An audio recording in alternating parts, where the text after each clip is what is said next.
Introducing techniques of the Shaolin.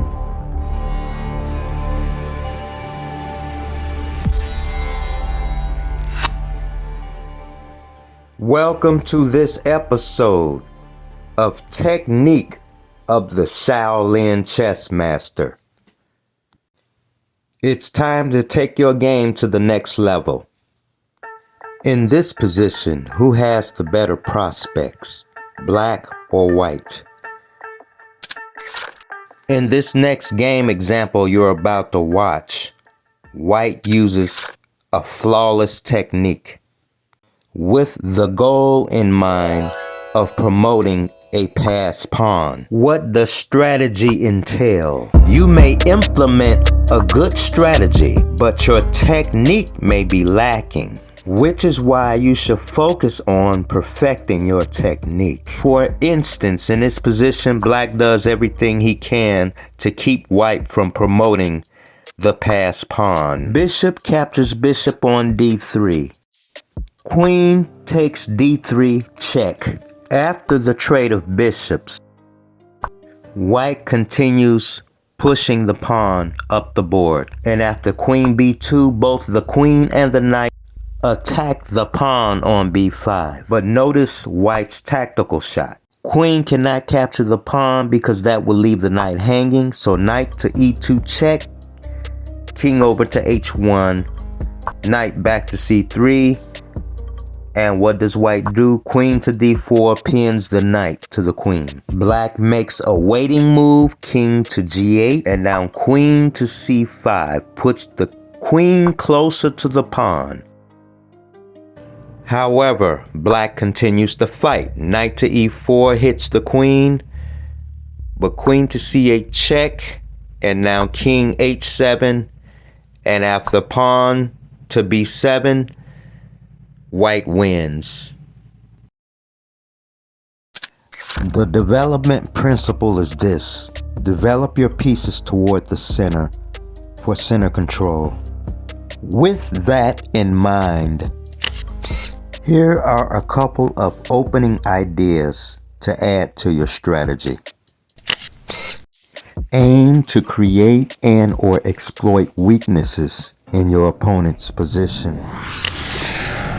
And 2, set aside time in your routine to examine chess positions. Discuss everything with your opponent. Visualization can be a tool to harness the power of your mind.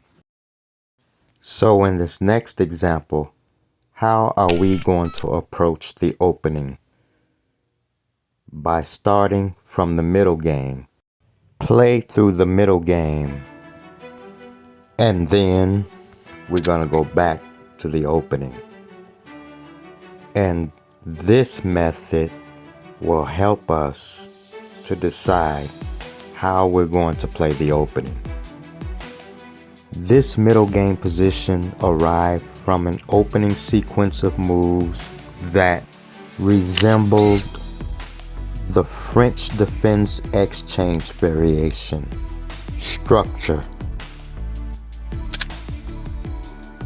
In this position, from the middle game, you're playing the black side. Remember the 2 key points I gave you previously. Your bishop on e7 points to the pawn on c5. Look to exploit weaknesses in your opponent's position. Perhaps getting your knight to e6, but you have to slide the rook over to e8. Play the knight back to f8 and then to e6. So after rook over to e8, knight to f8 to e6, the bishop and the knight together will attack the pawn on c5.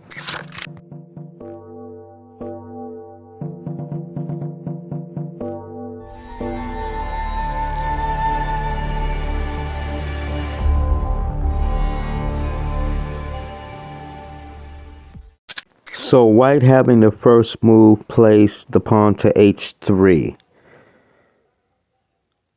And rook over to e8, rook a to d1, and knight back to f8.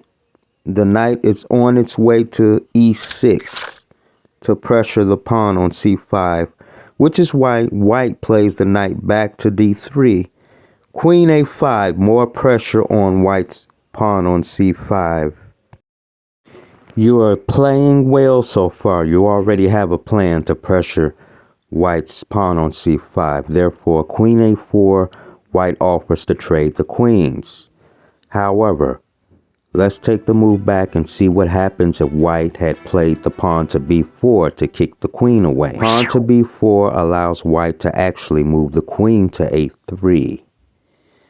Queen a3, and after white's next move, let's say rook over to e1, then you continue by playing your knight to e6, and this will be followed up by pawn on a7 to a5, destroying white's queenside pawns. Okay, so let's take the moves back and go back to the game move, which is queen over to a4, and black accepts the trade of queens. Knight takes a4,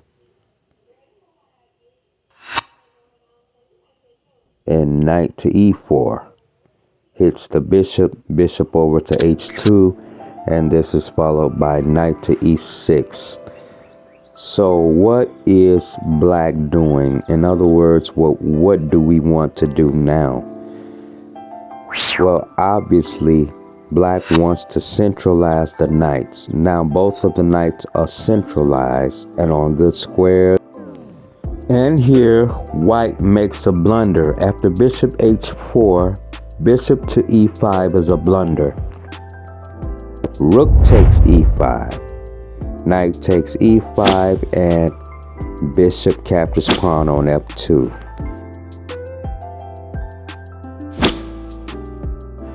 Check. King f1, and bishop captures the rook on e1.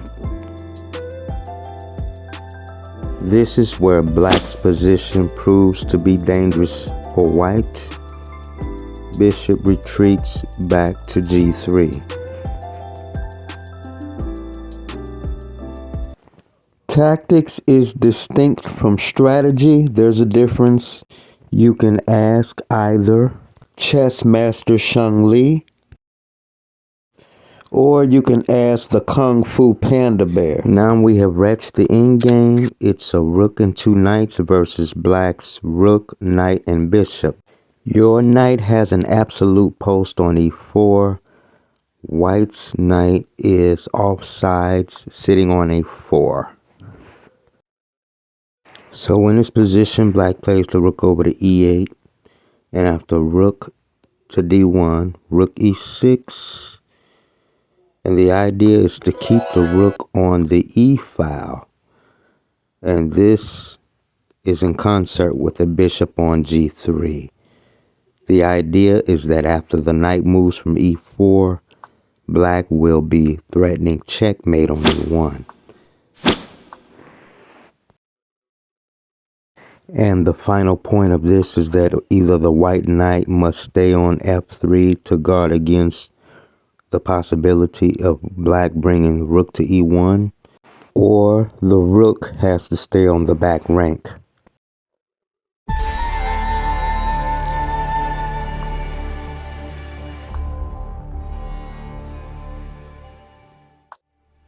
White tries desperately to trade off black's active pieces. However, black's next move coincides with his strategic vision. Pawn to f5 strengthens black's center. So what is black's strategic vision? Black sees that trading off the rooks will allow the king to safely get into the game. So to centralize the king, black plays f5, allowing white to trade rooks, king to the center, trade of pawns on the queen side, and the king on d7 capitalizes on the central action. King to c6, and black is winning the endgame.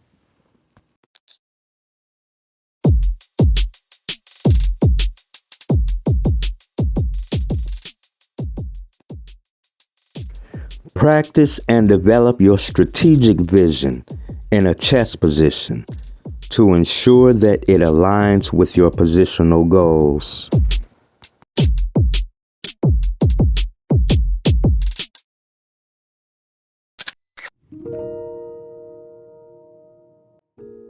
Let's examine this endgame position. Can white capture the pawn on f5? Can white play rook takes pawn on f5? The answer is no. The move played in the game is rook to d4. But what happens if white plays rook captures pawn on f5? Let's take a look. If rook captures pawn on f5, then black continues by advancing the pawn up the board, pawn to b4. The rook cannot move to b8 because of black's bishop that controls the h2 to b8 diagonal.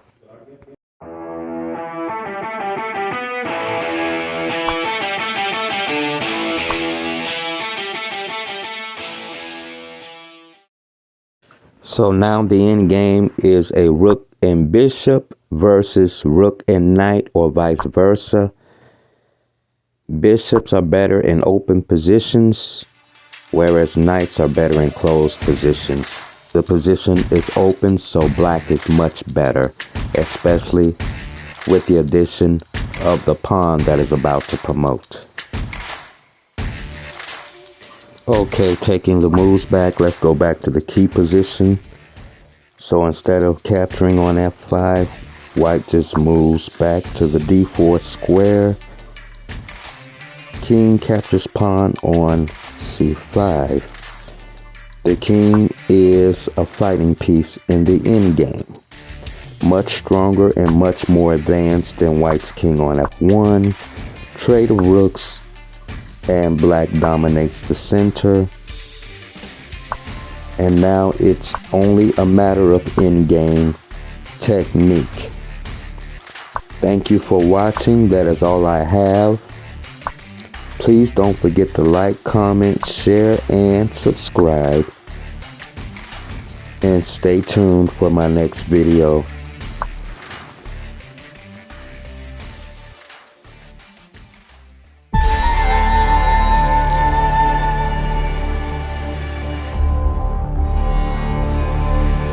Wow, thanks. I want to learn how to play like the Shaolin chess master.